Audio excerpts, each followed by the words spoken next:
देखो class 9th NCERT exercise है 9.3 और क्वेश्चन नंबर हम लोग 6 डिस्कस करेंगे इस वीडियो में। तो क्वेश्चन में क्या है तो देखेंगे कि इन फिगर 9.25 पहले ही बता चुके हैं। 0.25 मतलब इस चैप्टर का 25वां फिगर हम लोग देख रहे हैं। और इस 25वां फिगर में क्या दिया हुआ है कि डायगोनल इसका AC है और BD डायगोनल है। एक क्वाड्रिलेटरल है जिसका नाम है ABCD। इस ABCD क्वाड्रिलेटरल का AC और BD क्या है, डायगोनल है, जो कि इंटरसेक्ट करता है एक दूसरे को O पे, सच दैट, और इस प्रकार इंटरसेक्ट किया कि O से D तक का जो डिस्टेंस है O से B तक के डिस्टेंस के इक्वल है। यदि ये भी लिखा गया है कि AB जो है A से B तक का जो लेंथ है वह C से D तक के लेंथ के इक्वल है। तो हमें प्रूव करके दिखाना है triangle DOC, area of triangle DOC, area of triangle DOC, जिसको हम लोग कलर कर देते हैं, थोड़ा शेड कर देते हैं। ये ट्रायंगल का जो एरिया है इस ट्रायंगल के एरिया के बिल्कुल इक्वल है, यह बात हमें प्रूव्ड करना है। तो यह बात प्रूव्ड करने के लिए कुछ कॉन्ग्रुएंसी रूल का यूज करेंगे हम लोग, ठीक है। वो कॉन्ग्रुएंसी रूल क्या है कि ये ट्रायंगल को ये ट्रायंगल के कॉन्ग्रुएंट प्रूव्ड करेंगे तो ये ट्रायंगल का एरिया ये ट्रायंगल के इक्वल हो जाएगा। कॉन्ग्रुएंट का मतलब होता है बराबर। तो ये एंगल इक्वल होगा, वर्टिकल अपोजिट एंगल इक्वल होता है। इस पे ये डाला गया है परपेंडिकुलर बाय कंस्ट्रक्शन, तो ये 90 डिग्री और ये भी अपना क्या होगा 90 डिग्री होगा ना।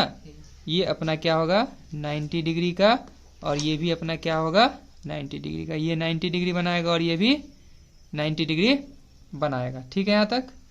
और साथ ही साथ हमें ये भी गिवन है कि O से B तक का जो डिस्टेंस, सॉरी O से B तक का जो डिस्टेंस है O से D तक के डिस्टेंस के बिल्कुल इक्वल है। दो एंगल मिल गया, एक साइड मिल गया, AAS रूल से दोनों ट्रायंगल क्या हो जाएगा कॉन्ग्रुएंट हो जाएगा। जब ट्रायंगल कॉन्ग्रुएंट होगा तो एरिया क्या होगा दोनों का इक्वल होगा। ये बात हम लोग यहाँ पर जो कि हमने प्रूव किया भी कि चले हम लोग किस ट्रायंगल में, डॉन में ना DON ट्रायंगल में और BOM बॉम में चले। तो दोनों में देख रहे हैं हम लोग क्या चीज, वर्टिकल अपोजिट एंगल इक्वल, ये एंगल के इक्वल है। पहला बात ये, दूसरा बात ईच एंगल 90 डिग्री का, समझ में आ रहा बात। तीसरा बात गिवन था OB इज इक्वल टू क्या था OD के इक्वल था, ये बात गिवन था। AAS रूल से दोनों ट्रायंगल कॉन्ग्रुएंट हो गया। जब ट्रायंगल कॉन्ग्रुएंट हो गया तो दोनों ट्रायंगल का एरिया भी आपस में इक्वल हो गया। लेकिन हम लोग को यह बात सुनिश्चित करना है कि ये ट्रायंगल का जो एरिया है इस ट्रायंगल के एरिया के इक्वल, यानी कि ये पार्ट भी ये पार्ट के इक्वल अगर हम प्रूव कर दे तो बात बन सकता है ना। तो आगे हम लोग चलते हैं फिर से कौन से ट्रायंगल में, तो DNC ट्रायंगल में चलते हैं और AMB में चलते हैं। ये दोनों ट्रायंगल को अब हम लोग प्रूव करेंगे कि दोनों आपस में इक्वल है, क्योंकि ये तो इक्वल कर चुके हैं। देखो ये तो इक्वल कर चुके हैं, ध्यान समझना, ये इक्वल कर चुके हैं। ये भी पोर्शन के अगर इक्वल कर दे तो इक्वल एरिया में इक्वल पार्ट ऐड करेंगे तो एरिया तो इक्वल आएगा, बस जाहिर सी बात है ये। तो हम लोग चलेंगे किस ट्रायंगल में, तो DNC ट्रायंगल में और AMB ट्रायंगल में हम देखेंगे क्या चीज कि DC जो है वो किसके इक्वल है, AB के इक्वल। यह बात तो गिवन था, कोई दिक्कत तो नहीं होना चाहिए, एक बात तो गिवन था। पहले ही हम बात प्रूव कर दी कि ये ट्रायंगल के इक्वल है। तो बाय CPCT कॉन्ग्रुएंट ट्रायंगल क्या होता है, CPCT से corresponding part of congruent triangle are equal, यानी कि DN जो होगा किसके बराबर होगा, BM के बराबर होगा। क्लियर है। और ये अपना 90 है और ये अपना 90 है। तो समझ में आ रहा बात, 90 है। ध्यान से समझना इस बात को, यहाँ पे अच्छा चीज है समझने को। हम लोगों को पहले से गिवन था कि AB जो है किसके इक्वल था, DC के इक्वल था। ये 90 है तो पड़ोस वाला भी 90, ये 90 तो पड़ोस वाला भी क्या होगा 90। जबकि बाय CPCT हमने बोला कि DN जो है वो किसके इक्वल है, BM के इक्वल है, यानी ये ट्रायंगल भी ये ट्रायंगल के कॉन्ग्रुएंट होगा RHS रूल से। नहीं, 90 के सामने वाला हाइपोटेनस के इक्वल है और एक 90 है और एक साइड जो है दूसरे साइड के इक्वल है। तो ऐसे सिचुएशन में बन जाता है कौन सा रूल, RHS रूल। तो बाय CPCT हमने ये बात लिखा था और RHS रूल से दोनों ट्रायंगल क्या हो गया कॉन्ग्रुएंट हो गया। जब ट्रायंगल कॉन्ग्रुएंट होगा तो क्या होगा, दोनों ट्रायंगल का एरिया भी इक्वल होगा। पहला बात को इक्वेशन फर्स्ट, दूसरा बात को इक्वेशन सेकेंड माने, यानी छोटा सा ये ट्रायंगल प्लस ये ट्रायंगल इज इक्वल टू बड़ा सा ये ट्रायंगल। छोटा सा ये ट्रायंगल प्लस छोटा सा ये ट्रायंगल मतलब ये बड़ा सा ट्रायंगल। दोनों ट्रायंगल का सम करने पे जो बात लाना था वो बात हो गया प्रूफ। समझ में आ गया होगा बिल्कुल। अब हम लोग बढ़ते हैं क्वेश्चन नंबर सेकेंड की तरफ। इसमें क्या है प्रूफ करना, तो देख सकते हो क्वेश्चन नंबर सेकेंड में। और यहाँ पर हम कुछ बात छोड़ दिए हैं जो कि टू प्रूफ में यही बात लिखना था, तुम लोग लिख सकते हो, डू योरसेल्फ, ठीक है। एरिया ऑफ ट्रायंगल दाल भात चोखा DCB, दाल चोखा भात मजाक कर रहे थे ये सब। देखो यहाँ पे हम लोग ये बात प्रूव करना है DBC।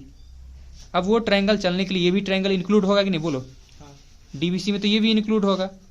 यह ट्रायंगल का जो एरिया है इस ट्रायंगल के बिल्कुल इक्वल है। ये इससे आसान कोई क्वेश्चन हो नहीं सकता, क्योंकि हम लोग पहले प्रूफ कर चुके हैं ये ट्रायंगल का एरिया ये ट्रायंगल के बिल्कुल इक्वल था। ये पार्ट तो कॉमन है, दोनों ट्रायंगल में ये पार्ट तो कॉमन है। यानी हम बोथ साइड, अगर पहला बात जो प्रूव किए थे उसी पहला बात में both side area of triangle BOC add कर दे तो ये ट्रायंगल बन जाएगा और ये ट्रायंगल बन जाएगा। समझ में आ रहा बात?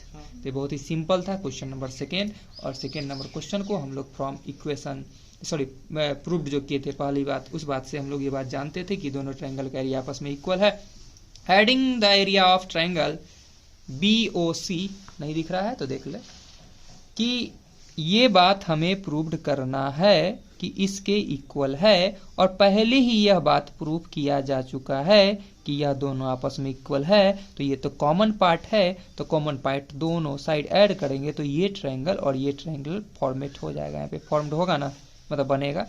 तो हम लोग क्या कर दिए हैं, both side area of triangle BOC add कर दिए। जब ऐड कर दिए तो अपना जो कंप्लीट ट्रायंगल था जो लाना था वो हो गया प्रूव्ड। क्लियर? तो इसको हम यहाँ पे भी दिखा दे फिगर बना करके, शायद ज़्यादा अच्छा होगा समझने में, सहूलियत। ठीक है, देखो यह बात हमने प्रूव किया था इससे पहले ही कि ये ट्रायंगल का जो एरिया था इस ट्रायंगल के एरिया के इक्वल था। और दूसरा में प्रूव करना है कि ये ट्रायंगल का जो एरिया है इस ट्रायंगल के एरिया के बिल्कुल इक्वल है। तो यही पार्ट ना कॉमन है, कॉमन पार्ट तो यही ना है, तो कॉमन पार्ट को हम लोग ऐड कर देंगे तो ये ट्रायंगल और ये ट्रायंगल जनरेट होगा कि नहीं होगा। चलो हो गया पहला बात, नहीं दूसरा बात प्रूव हो गया पहला बात से। दूसरा बात में हम लोग को क्या प्रूव करना है, दूसरा नहीं तीसरा बात हमें प्रूव करना था कि ये ABCD एक पैरेललोग्राम बना रहा है। इसका नाम है यहाँ नाम है A, ये है B, ये है C और ये D। ABCD एक पैरेललोग्राम है और पैरेललोग्राम होने के लिए ज़्यादा कुछ कंडीशन नहीं, बहुत सिंपल सा हम लोग कॉन्सेप्ट लगाएंगे। सेम बेस, ध्यान समझना, सेम बेस पर दोनों ट्रायंगल बना और दोनों ट्रायंगल का एरिया इक्वल है। दैट मीन्स ये लाइन के पैरेलल होगा और ये ऑलरेडी पहले से अपोजिट साइड इक्वल गिवन था। ठीक है ना? तो यह बात हमने लिखा DCB and ACB line on the same base and they are equal in area, कि दोनों सेम बेस और इक्वल एरिया पे, ठीक है, इक्वल एरिया भी है। तो देखो कुछ अवांछित ध्वनि आने के कारण वीडियो को रोक दिया गया था। तो आगे देखते हैं हम लोग क्वेश्चन नंबर 3 की तरफ बढ़े थे और बढ़ते बढ़ते बहुत कुछ पढ़ दिए थे ना, कि हम लोग को ये बात पता है कि सेम बेस, ध्यान समझना, सेम बेस पे अगर कोई ट्रायंगल बनता है और दोनों ट्रायंगल का जब एरिया इक्वल होता है तो इतना तो बात तय होता है कि वह सेम पैरेलल लाइन के बीचे का बात होता है ना। तो यह बात हमने लिखा, मेंशन किया कि DBC triangle and triangle ABC on the same base BC, on the same base BC and they are equal area and they are equal area, दोनों का एरिया भी इक्वल है।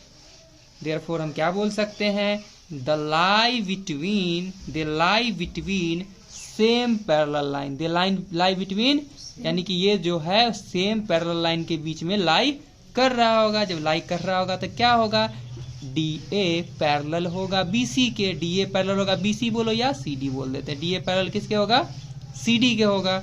जब DA पैरेलल CD और ये side के equal, that means ABCD एक क्या बन जाएगा, पैरेललोग्राम। ठीक है, तो यह बात हो जाता है थर्ड बात प्रूव्ड। ठीक।